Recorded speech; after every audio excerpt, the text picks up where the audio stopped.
திண்டுக்கல் மாவட்டம் செடிப்பட்டியில் உள்ள முனீஸ்வரன் கோவில் ஆடி மாத திருவிழாவை முன்னிட்டு விவசாயம் செழிக்கவும் வேண்டுதல்கள் நிறைவேறவும் பக்தர்கள் நேர்த்திக்கடன் செலுத்தினர்.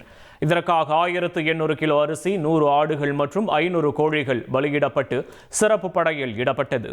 தொடர்ந்து சமைக்கப்பட்ட இந்த பிரம்மாண்டமான கறி விருந்து காலை 5 மணி முதல் மாலை 5 மணி வரை 10,000க்கும் மேற்பட்ட பக்தர்களுக்கு அன்னதானமாக வழங்கப்பட்டது. இந்த திருவிழாவை ஒட்டி அப்பகுதியில் திரளான பக்தர்கள் கலந்து கொண்டு சாமி தரிசனம் செய்தனர்.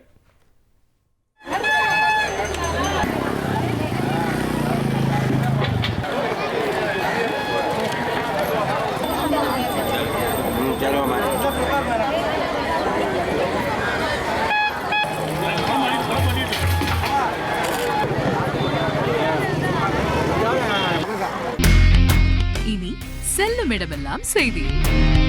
தந்தை டிவியின் வாட்ஸ்அப் சேனலை ஃபாலோ பண்ணினா செல்ல இருக்கும் இடமெல்லாம் செய்தி.